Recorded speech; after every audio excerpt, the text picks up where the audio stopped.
So as Paul said, I'm the principal strategist for SAS's education practice.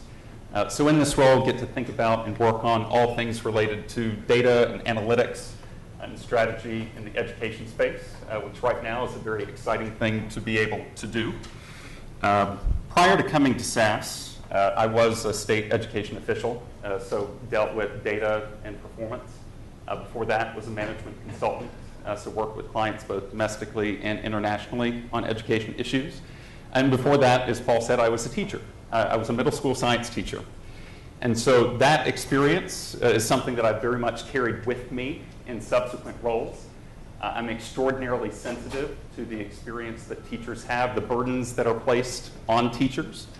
And one thing in particular that stuck with me, particularly in the role that I have now, is that I was told in order to be a good teacher, I needed to be data-driven. And that's something that at the time didn't mean much to me, right? The data that I got from people on high who I did not know were not directly connected to what I did on a day-to-day basis. The data were old. And I could very quickly learn a whole lot more by having conversations with my kids one-on-one, by talking with their other teachers, or by talking with their families. So I ended up being data-driven. I ended up collecting a lot of data. I just wasn't data-driven in the way I was told to be data-driven. So with that frame, I'd like to share just three stories, three examples of work that SAS has done in other fields for other organizations to bring analytics to the table to derive some insight that is transformative. And I'd really like to invite you folks to think about the art of the possible and connecting these stories and some of the points that I'd like to drive home to the education space. So the first is about the oil industry. So, I mean, you can see from this picture that, I mean, it's beautiful, but drilling for oil is a very complex operation. You know, oil rigs are certainly cities at sea, and there's a lot of analytics and a lot of thinking that has to go into, well, where do we actually put this city on top of the seabed? But the particular problem that I want to share with you that we worked with one particular oil company on was around preventing blowouts. Right? This is a pretty important thing to try to prevent, right? There's cost associated with the damage of your equipment. There's the opportunity cost that's lost in not being able to drill. And it's potentially life-threatening to have a blowout. All right, so to give you just a little bit of background, when you're drilling for oil, which I thought that this story might resonate a bit being in Texas. When you're drilling for oil, when you put the drill down into the seabed, below the seafloor, it's a bit like putting a pin into a compressed balloon. And when you start to pump the oil out, you get circulation in that pocket, in that balloon, and it causes a change in pressure. And so the balloon, the pocket, actually starts to deform a bit. And then when you stop drilling, when you stop pumping the oil wants to come back up through the hole that you put into that pocket. This deformation of the pocket expansion is actually called breathing, wellbore breathing. And that's natural. And companies have been using sensors to actually talk about and to look at the breathing of wellbores for quite some time. But what they haven't been able to do, and what this company was not able to do, is to say, well, what is natural? What is to be expected in the breathing or the movement of this particular or any of the pockets of oil that we're drilling in? And when do we actually have a real problem? When do we need to anticipate failure of our system here? So they gave us tons of data. And folks, I mean, when you're talking about big data, this is truly big data. You're talking about many, many sensors pulling in many, many hundreds, if not thousands of data points a second. This is far beyond the realm of any one person being able to sit in front of some tables, or a group of people for that matter. And you can't work within a traditional architecture, right? You're not taking in all of this data on a single desktop and doing analysis to be able to look at it in real time. So we analyzed those data, brought together the appropriate architecture, put it in memory, and able to look at this stuff in real time and actually be able to provide thresholds, you know, above which you could say, hey, looking at all this historical data, looking at everything in the past, not just what happened the last time that you turned off the pump, but all that historical data, here's the threshold above which you need to be worried. But because you know about it in advance, because you can anticipate failure, you can actually shut down the pump or turn it back on, slow it down, whatever. So the point that I want to drive home here is that sensors equal big data, right? And big data is a term that in the commercial space is very much overused. I fear that it will be overused in education very soon. The point is not so much the size, right? I mean, I think given the capacity strengths in education, we think that all data is gargantuan and it's far more than we can deal with. But the reason that I bring up the sensors in particular, at least right now, is to just say, in this example, the volume and the velocity of the data was such that, and coming through these sensors, right, didn't require human intervention, that you get really big data. Second example is about a particular branch of the military. We were approached by a senior military official, and he said, look, we've got a training camp for elite forces, and it's in a hot, humid place, and when we're bringing in recruits from across the country, and in some cases other countries, some of them just aren't used to the heat and actually get injured, and a few have actually died over the years. It's pretty intense training. So he said, we'd really like to kind of open up our books to you, let you look at a lot of different types of data. So everything from demographics, medical history, verbal aptitude, IQ, physical strength, et cetera. Can you help us try to prevent injury? And certainly, can you help us try to prevent death? Okay, so we took this data, the team took the data, and actually started to look at relationships between these data elements that previously had not been looked at together.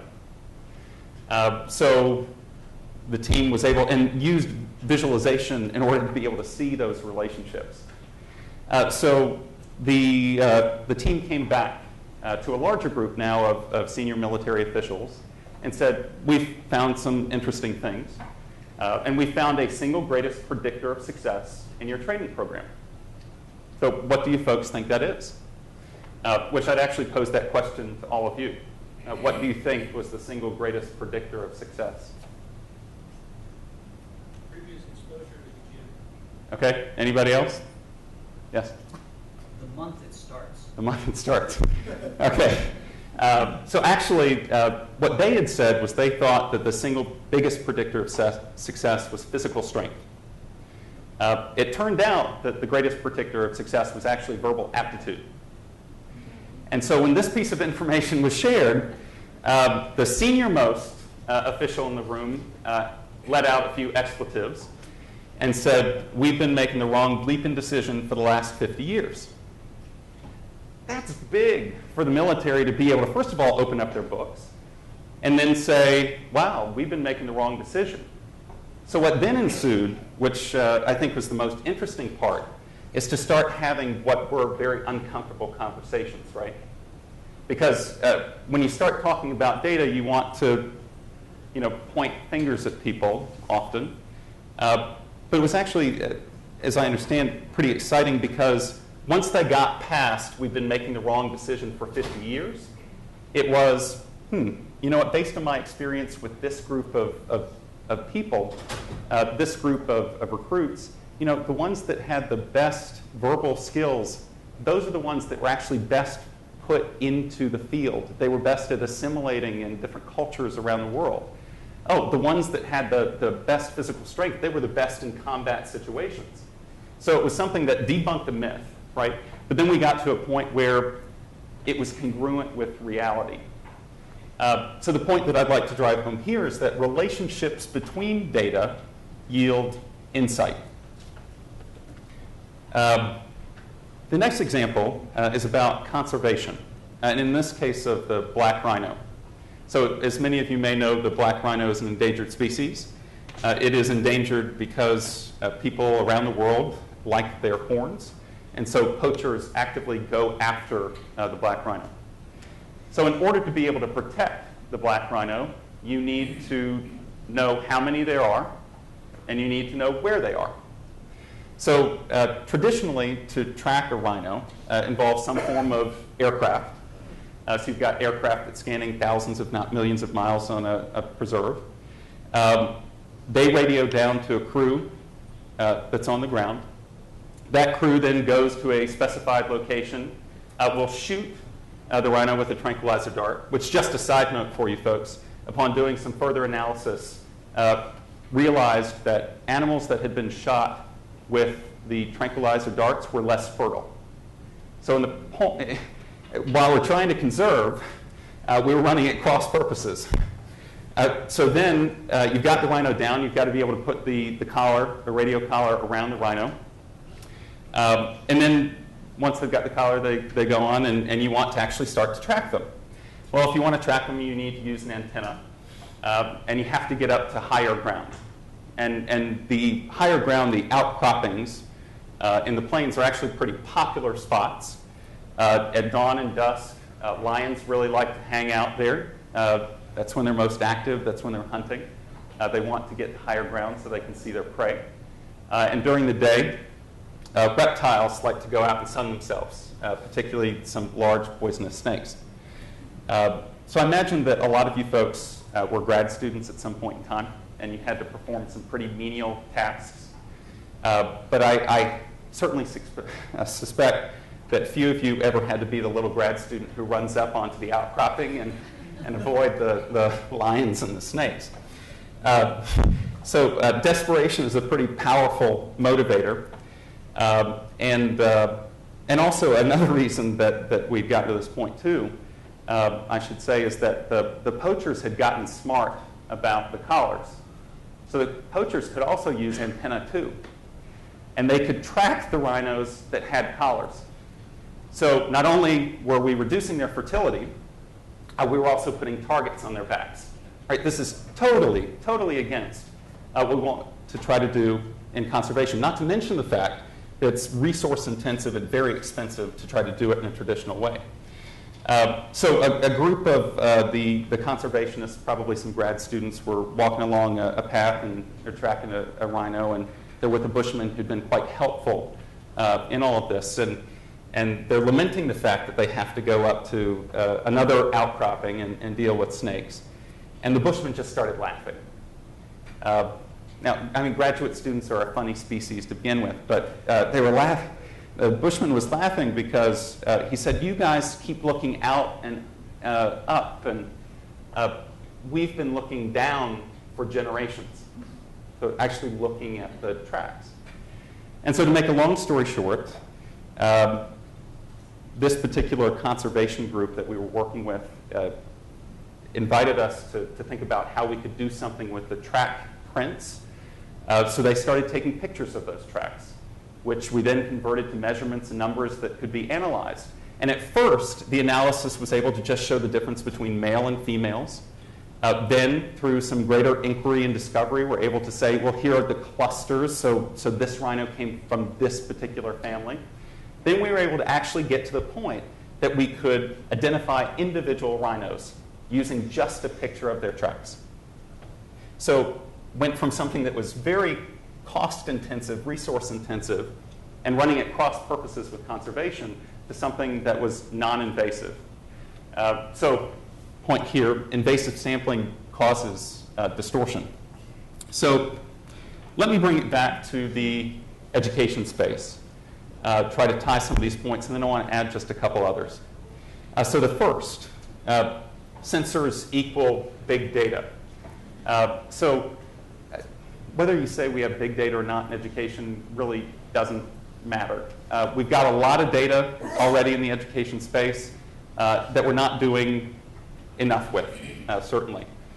We're about to get to a point where we're going to have that much more data in education because kids are coming to classrooms with these, and we're giving them these. And these are sensors. So the digital content that some of the folks in this room have worked on and other companies are creating are capable of taking in all kinds of data, metadata, and paradata. Data that might, and the operative term here is might, tell us something that's interesting. And so we want to be able to dig into it and to try to understand. But the challenge here for us is to take this big data, gargantuan data, whatever you call it, and localize it and to make it personal. Because it doesn't mean anything to have mountains of data. We have to be able to do something that makes it deeply personal. Now, the second point, relationships between data yield insights. We often talk about the fact that there are data silos in the education space. And these silos exist for any number of different reasons. It doesn't really matter. We like to admire that problem that we have data silos in education. We don't need to blow up the silos, but we do need to actually bridge those silos if we want to say something more than we already know. So if we continue to do analysis sitting in silos, if we continue to come up with visualizations, yes, maybe we will be able to show something prettier, but we're not going to say it, we're not going to say something that people don't already know. It's when we are able to bridge those silos. And the challenge here is twofold. One, it's architectural and it's technical. And I don't want to diminish that's hard, that yeoman's work to be getting over the architectural and technical hurdles. But the bigger challenge is actually a human one. We have to create cultures that are willing to share. We have to inspire trust that we're going to be using data for good purposes to actually get to the point that we can bridge these data silos. And oftentimes, just like the case with the military example I gave, it does take courageous leadership to do that. It takes courageous leadership to get to the point that you're going to have those uncomfortable conversations. And frankly, we need to have these uncomfortable conversations in education because we're not having them, I think, in most cases. The third point, invasive sampling causes distortion. I'm not going to wade into the testing debate. I'm going to try to stay away from that.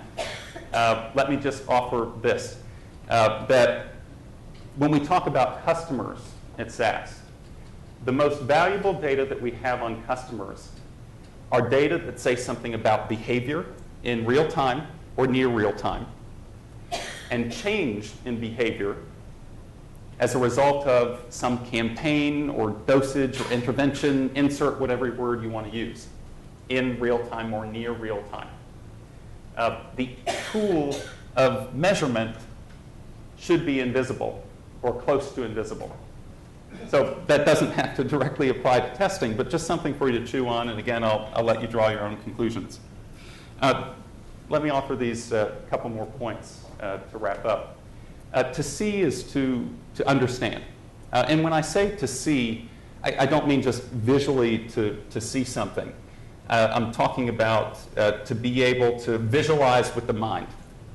In order to be able to get to that point where we're truly visualizing or seeing in the mind, we have to have stories. We are hardwired to really think that way, and that's well documented in research literature. Being able to visualize data brings data to life. It puts data into story form. And we really need to do a better job of bringing to light the stories that exist in the education space. And we need to be able to do this for teachers, administrators, and policymakers. And so one of the challenges that I kind of put out on this point in particular is around data literacy for teachers. I actually disagree with the notion that teachers need to be data literate.